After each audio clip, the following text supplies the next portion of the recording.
sell and trade, and offer vinyl cleaning and flattening service. Visit the store, located at 4242 East University Drive in Phoenix, or for more online at recordhighinphoenix.com. Like them on Facebook. Record High in Phoenix. Experience one of the last great record stores. There's one thing you can never have sex without. It's not something you buy. Or something you take. In fact, there's only one way to get it. It has to be given to you, freely. It's consent. Because sex without it isn't sex. It's rape. Consent. If you don't get it, you don't get it. It's on us to stop sexual assault. Learn how and take the pledge at itsonus.org. Blues America is supported by the Rhythm Room. The world famous and historical Rhythm Room Concert Club is Arizona's premier blues hotspot, hosting nightly live music.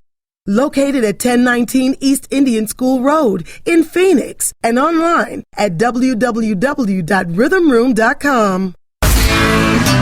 Damn right we got the blues. Blues America. Right now.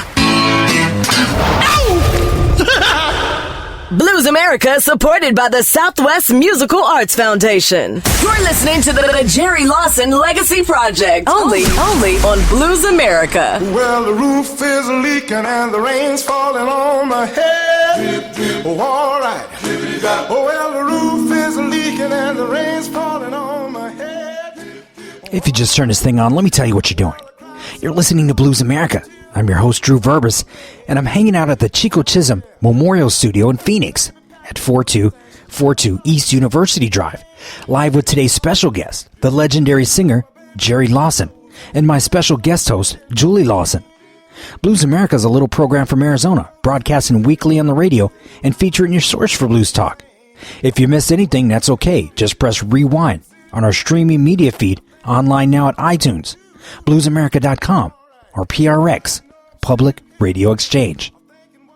And I'd like to thank the listeners that are tuning in to Powell River Community Radio, CJMP 90.1 FM in beautiful British Columbia, KCMJ 93.9 FM, Colorado Springs, KCOR, Kansas City Radio Online, and MDOR, My Daddy-O Radio Online. And to all of the listeners on all stations and streaming podcasts, thank you for listening to Blues America. The rain's falling on my head. Drip, drip. Oh, yeah. Drippity drop. Well, I cried so hard, the teardrops on my bed. Drip, drip. Oh, yeah. Drippity drop. You know, I cried so hard, the teardrops on my bed. Oh, all right. Well, the roof is leaking and the rain's falling on my head. Drip, drip. Drippity drop. Now, is that one that you guys learned earlier on, or how did that song come about? That song came about from Stan Krause and Skip Jackson. Skip Jackson was our music teacher at the time, and he brought that song Drip Drop to us. I think it was by the Drifters, you know, and the way we did it, when I would say, give the bass man some, you know, and he would come in, oh, well, the roof is leak, a boop, boop, diddle-doo, drop, diddle, doom, doom, doom, doom, doom, doom, because he would do the bass line almost like a upright bass, and it really caught on. You know, Joe, one of the things that was so great about the Persuasions repertoire is not only was it so varied, but Jerry was really great at taking what was popular of the day and doing it his version. So the audiences were very familiar with the songs a lot of the songs he would include because they were big hits on the radio. On all of the Persuasions albums, you've been a producer and a really masterful arranger.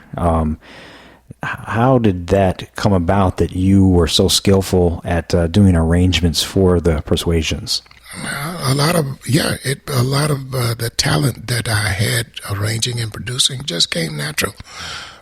When I became a Persuasion, I started listening to more and more songs, more and more artists, and I found out that a lot of the experience that I had gained listening to the records with my godfather in his radio station in his house, and the juke joint, I brought to the Persuasions.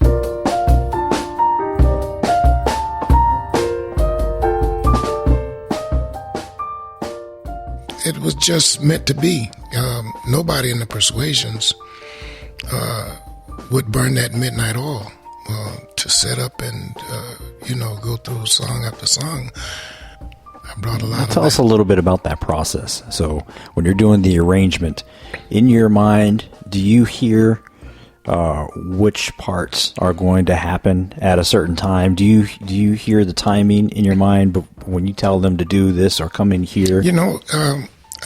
When I started arranging for the Persuasions, I found out that I had to do each part myself.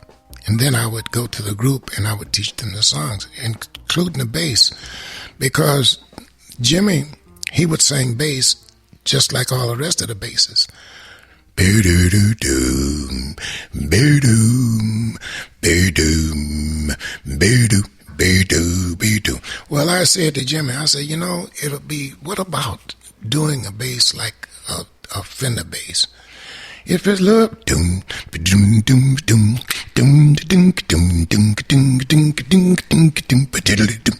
And so he learned that part of his basing. You learn from different people, and that Jimmy got the bass. I couldn't go as deep as him, but I showed him how to. I call it double clutch. I said to him, we would do a song, say, I was raised a lonely child. My folks died when I was 4. I was raised a lonely child. My folks died when I was 4. Trapped up in a fire. He would go doom doom doom doom doom doom doom doom doom doom doom doom doom doom doom doom doom. So that part of his bass he got from Jerry Lawson.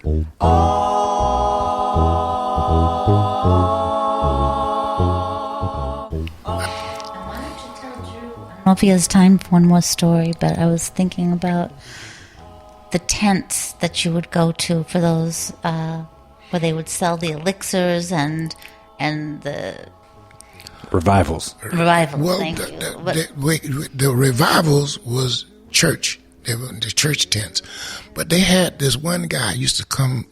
His name was Silas Green. One night only. In the Silas Green show, they would sell candy, taffy candy, and they would also sell the elixirs and stuff. Had a call, and they would have these entertainers. It's the first time I saw the Coasters. The Coasters played that. That was the part of the chitlin circuit. Well, Silas Green, he would have these entertainers. I saw the Coasters. I saw Pick Meat Markham for the first time at the Silas Green show. And I never will forget, my mom's, man, she always would get us tickets to sit right at on the first bench, because they had benches at the time, to see the... Was this under a tent? It was under a tent. And this was under a tent in the baseball field. They would set up the tent. And everybody would say, hey, man, Silas Green is in town. Better get your ticket to see the Silas Green show. And he used to put Silas Green show one night only. And that was what we called, I guess it was Varnaville. In the South, that was a big, big deal. So now your album comes out, your Persuasion, really good reviews, Frank Zappa's record label. Pretty big deal at the time. I mean, it's still a classic album today. And your mom now knows you as a famous singer.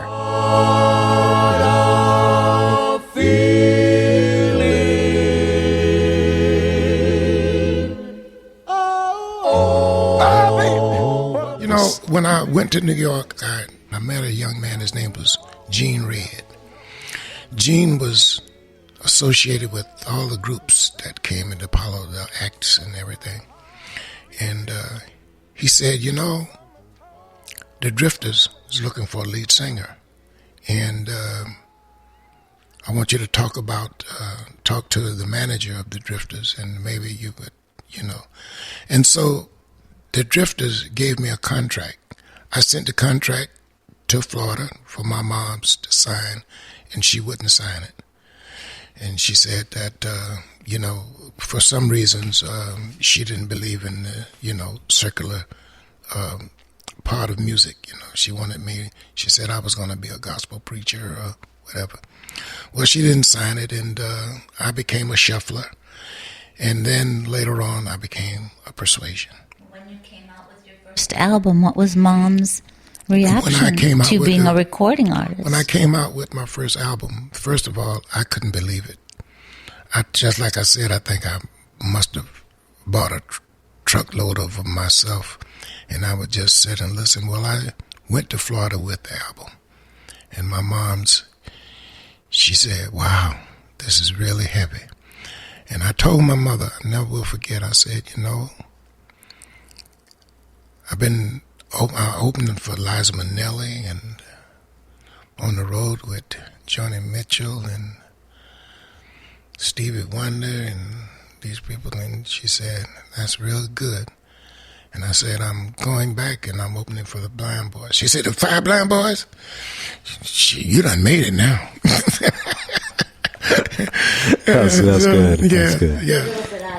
Originally, when you first became a recording artist, because all that. When I first became a recording artist, my mom's, it was okay. She wasn't impressed? Not really, not really. I think later on, when I come to think of it, what really impressed my mother was when I did the opening song for the TV show The Rock. God Bless the Child? I did God Bless the Child for a TV show. It was called The Rock. And that really impressed my mom. It was Rock, and it starred Charles Dutton. It was called Rock. He was a garbage man, wasn't he? Yes. And the song, it was boom, do-do-do, bo, bo, ba-do, boom, boom, ba-do-do, bo, bo. Them that's got shall have, them that's not shall move, though the Bible says, and it still is news, Father may have. And believe it or not, the background wasn't the Persuasions, it was 2 white guys.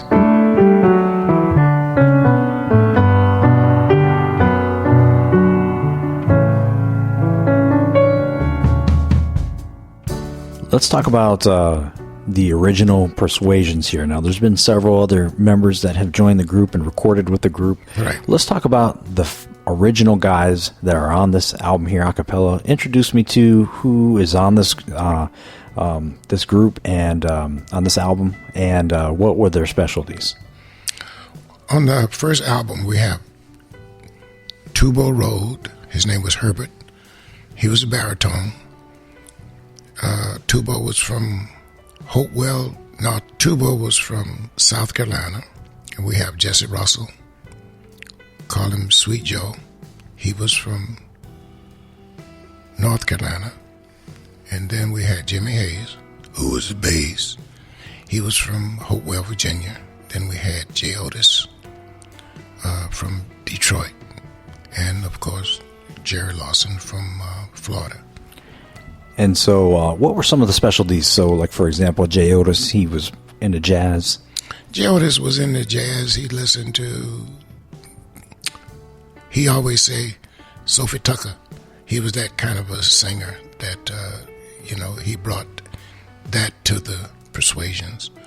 And the rest of us, we were Southern gospel singers. And I always said that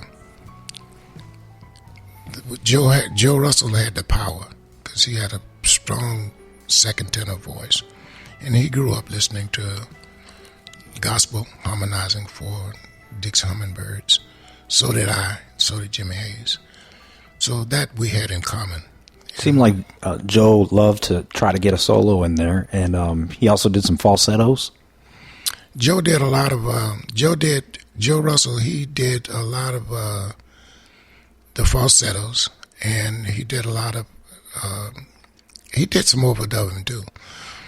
Well, Joe and I, we found out that Joe would do a first tenor, then I would do a tenor over Joe, which he didn't like, because, no, I don't want, you got your stage and I got my stage. You stay on your stage and leave my stage alone. Well, I found out that